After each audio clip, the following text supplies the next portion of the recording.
Hi, welcome to the Shelley Studio.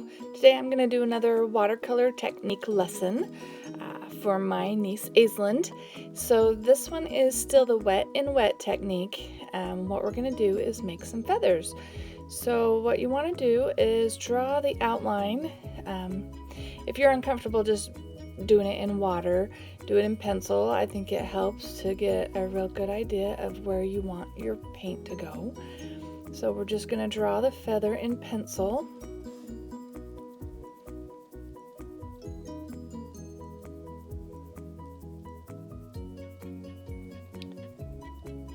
And I am using a photograph to give me an idea of how I want the feather to look. And alright, then we're going to fill the areas with water. I did pre-mix my blues, so my water that I fill in is a little blue, but that'll give you a good idea of where we're going to put it.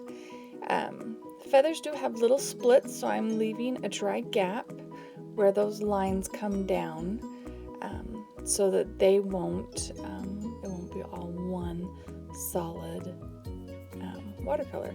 You'll have the gaps where the feathers split. And now I'm just putting water on the whole thing, leaving those little dry spaces.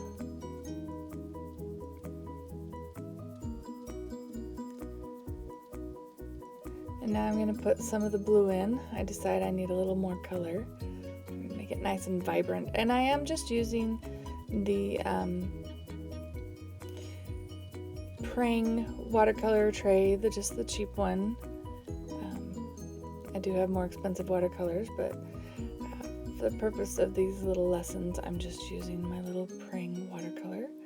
It's about the same quality as the Crayola. I think the colors might be a little bit brighter. I do get a little carried away on here with adding, so it ends up being very, very wet. So what I'm going to do is I'm going to blot off my brush, make it a little dry, and then it will suck up the paint. And I just blot off some more, and suck up some more paint. If you don't get too heavy-handed in the water, you won't have to do this. But it was just getting a little out of control.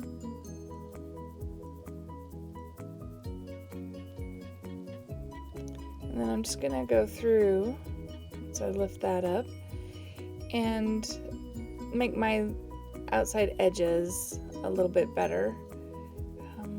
Now that I have watercolor on it, I can see where they went and where they didn't go. And just to give them some smoother lines, because the feathers have really smooth edges except for the little spots that poke out. And this one, of course, is a non-realistic feather, but I love blue and purple colors. I think they're really pretty, so I thought it would be fun to create. Now I do a second feather. This one cuts off in the middle, so I'm sorry, but this one I was going for a more natural, realistic looking feather. And I'm just looking at an image online. Decided it didn't wiggle as much as I was drawing it, so it didn't look realistic. And now I've decided I've gone too far down, so just shorten it.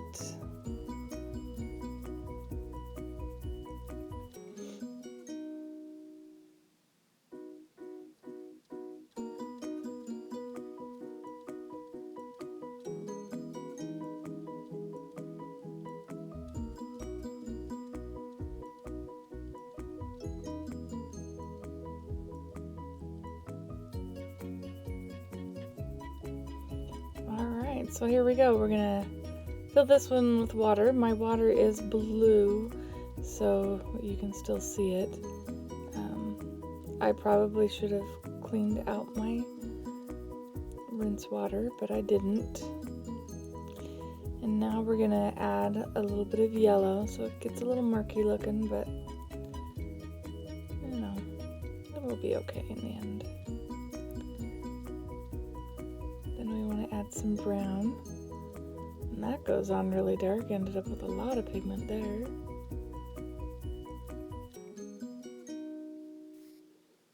lift some of that up. I'm just lifting it up like I did on the other one, but before I got too far into it.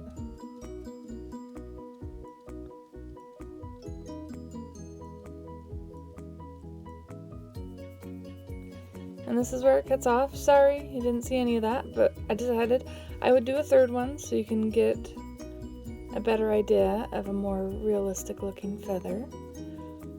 It won't be the same, but hopefully you'll get the idea. So here I am sketching it in again.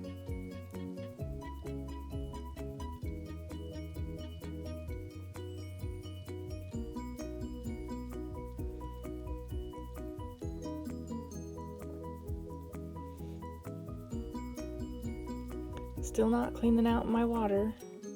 I'm just too lazy, I guess, to run to the kitchen and change the water.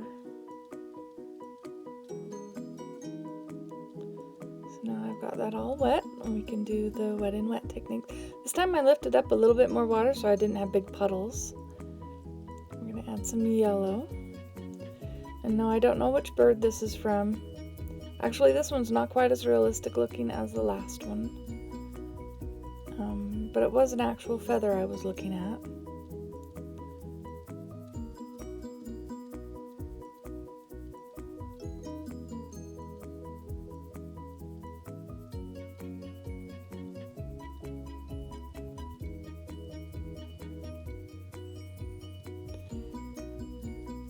And one thing you can do, which I didn't do here, is once you pick up your color, just dab your brush on a paper towel. That will soak up a lot of that color before you lay it down, and then you won't end up with these big puddles of dark colors like I've been doing.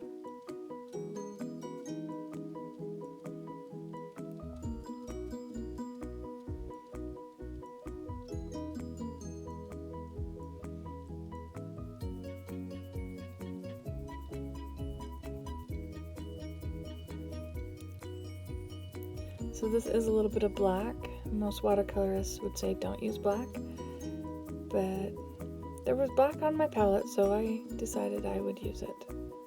I don't use it a ton, just to give some dark areas to shade the core of the feather.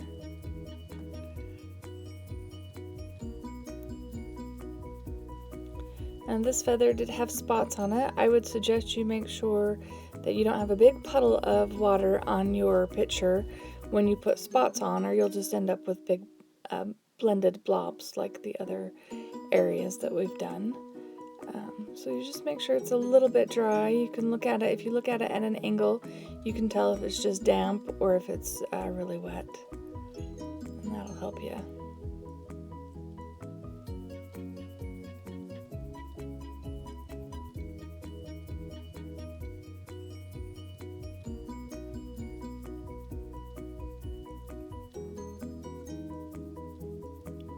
Now I'm just gonna put a line in that other one so it stands out a little bit more, and there we have it, our 3 little feathers. I hope that was helpful, and I hope you enjoyed that. If you did like it, please hit like, and if you'd like to see more, please subscribe.